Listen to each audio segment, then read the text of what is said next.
जोहार साथियों, मैं मुकेश बिरुआ आपका इस चैनल पर स्वागत है। जनजातीय सांस्कृतिक समागम संपन्न हो चुका है। हम लोग का ध्यान पूरी तरह डीलिस्टिंग की तरफ था, लेकिन यूसीसी ध्यान से उतर गया था।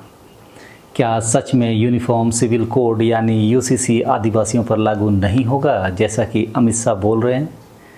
अगर नहीं होगा तो फिर इतना बड़ा जनजातीय सांस्कृतिक समागम क्यों आयोजित किया गया? और सबसे बड़ा सवाल, क्या इस पूरे कवायद के पीछे आदिवासी संस्कृति की रक्षा है या आदिवासी पहचान की राजनीति का नया अध्याय? अमित शाह ने कहा कि यूसीसी आदिवासियों पर लागू नहीं होगा। यह बयान आरएसएस से जुड़े जनजातीय सुरक्षा मंच और वनवासी कल्याण आश्रम के कार्यक्रम में आया। लेकिन इसी कार्यक्रम में एक और मांग सामने आई जो पहले से हम लोग को पता थी। वह थी ईसाई धर्म में धर्मांतरित आदिवासियों को एसटी सुविधाओं से वंचित करने के लिए संवैधानिक संशोधन। यहीं से सवाल शुरू होता है। अगर मुद्दा संस्कृति की रक्षा है तो फिर धर्मांतरण को एसटी दर्जे से क्यों जोड़ा जा रहा है? आज इस वीडियो में हम भावनाओं से नहीं, संविधान, कानून और राजनीतिक रणनीति के आधार पर कुछ चीज़ों को समझेंगे। सामाजिक और सांस्कृतिक तौर पर मैं कभी और बात करूंगा। यूनिफॉर्म सिविल कोड का मतलब क्या है? यानी कि शादी, तलाक, उत्तराधिकार, गोद लेना जैसे निजी कानूनों के लिए एक समान कानूनी ढांचा। यह संविधान के डायरेक्टिव प्रिंसिपल्स में आर्टिकल 44 के तहत है। लेकिन ध्यान रहे, डायरेक्टिव प्रिंसिपल लागू करने योग्य मौलिक अधिकार नहीं है। अब आदिवासियों के संदर्भ में स्थिति अलग क्यों है? क्योंकि आदिवासी समुदाय धार्मिक समूह नहीं है, बल्कि अलग सामाजिक, सांस्कृतिक और कस्टमरी लॉ आधारित समुदाय है। उनके अपने पारंपरिक नियम हैं, जैसे विवाह की प्रथाएं, जमीन की उत्तराधिकारी, ग्राम स्वशासन, सामुदायिक भूमि व्यवस्था। इसलिए सीधे यूसीसी लागू करना संवैधानिक टकराव पैदा कर सकता है। संविधान आदिवासियों को कौन कौन सी सुरक्षा देता है? अगर देखेंगे तो 5th शेड्यूल की व्यवस्था, जैसे आंध्र प्रदेश, छत्तीसगढ़, गुजरात, हिमाचल प्रदेश, झारखंड, मध्य प्रदेश, महाराष्ट्र, उड़ीसा, राजस्थान जैसे और तेलंगाना जैसे क्षेत्रों में आदिवासी हितों की सुरक्षा के लिए है। तो 6th शेड्यूल जैसे असम, मेघालय, त्रिपुरा, मिजोरम जैसे पूर्वोत्तर के कुछ राज्यों में वहाँ का स्वायत्त प्रशासन है। फिर पेशा एक्ट 1996 आदिवासियों को स्वशासन देने की कोशिश में ग्राम सभा को अधिकार दिया। फॉरेस्ट राइट एक्ट 2006 जंगल और संसाधनों पर अधिकार दिया। यानी संविधान खुद मानता है कि आदिवासी समाज गैर आदिवासी या आर्य या हिंदू मॉडल से अलग है। तो अमित शाह का बयान नया सिद्धांत नहीं, बल्कि संवैधानिक वास्तविकता की राजनीतिक पुष्टि है। अब राजनीति समझिए। आरएसएस लंबे समय से आदिवासी क्षेत्रों में काम कर रही है, लेकिन उसका नैरेटिव आदिवासी नहीं बल्कि वनवासी शब्द पर आधारित है। यह सिर्फ भाषा नहीं, एक वैचारिक फ्रेम है। आदिवासी मतलब मूल निवासी, इसकी पहचान हो जाती है, जबकि वनवासी मतलब जंगल में रहने वाला हिंदू सांस्कृतिक समुदाय है, जो मैंने पिछले वीडियो में भी बताया था। यही वैचारिक संघर्ष है। अब यूसीसी पर डर था कि आदिवासी विरोध करेंगे, इसीलिए संदेश दिया गया आपकी संस्कृति सुरक्षित है। लेकिन राजनीतिक भाषा में इसे रीअश्योरेंस स्ट्रेटजी कहते हैं।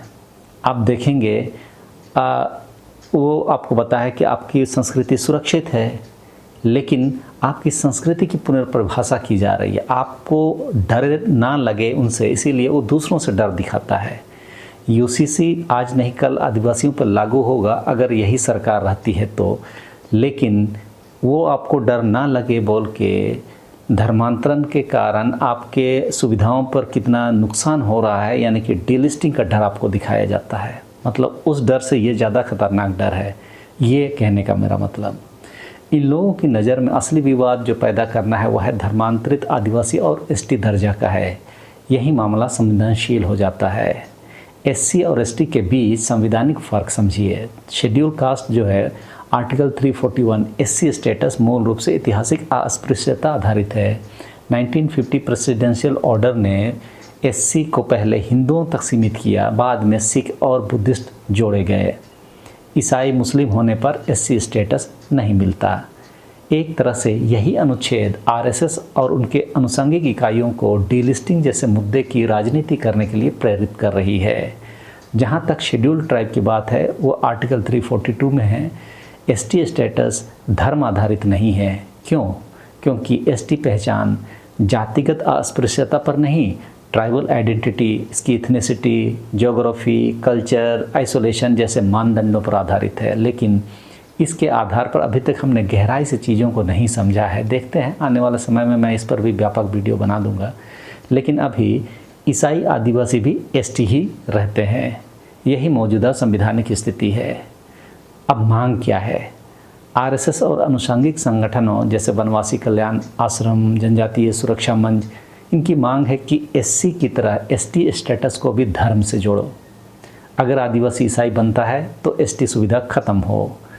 लेकिन अभी तक की व्याख्या कहती है कि धर्म बदलने से एंसेस्ट्री नहीं बदलती, ट्राइबल एथनिसिटी नहीं बदलती, भाषा नहीं बदलती, संस्कृति नहीं बदलती, सामाजिक बहिष्करण खत्म नहीं होता, आदि आदि। तो इस पर मैं वीडियो बना दूंगा। ख़त्म तो होती है, लेकिन खैर, तो फिर एसटी स्टेटस क्यों ख़त्म ना हो, ये उनकी मांग है। अब राजनीतिक पक्ष को भी समझिए। यह बहस कई स्तरों पर उपयोगी हो सकती है उन लोगों के लिए। पहला तो है धार्मिक ध्रुवीकरण, धर्मांतरण बनाम परंपरा नैरेटिव सेट करने से फ़ायदा उठाना है। आदिवासी वोट बैंक, ये दूसरा है, आदिवासी वोट बैंक पुनर्गठन। जैसे कि आपने वीडियो आदि में मैंने स्पष्ट किया हूँ कि वनवासी के रूप में बृहद हिंदू के अधीन आदिवासियों को लाना है। वनवासियों को मतलब उनके नज़र में, खासकर झारखंड, छत्तीसगढ़, उड़ीसा जैसे राज्यों में। तीसरा है सांस्कृतिक पुनर्परिभाषा। आदिवासी मतलब अलग समुदाय नहीं, यह व्यापक हिंदू पहचान का हिस्सा है।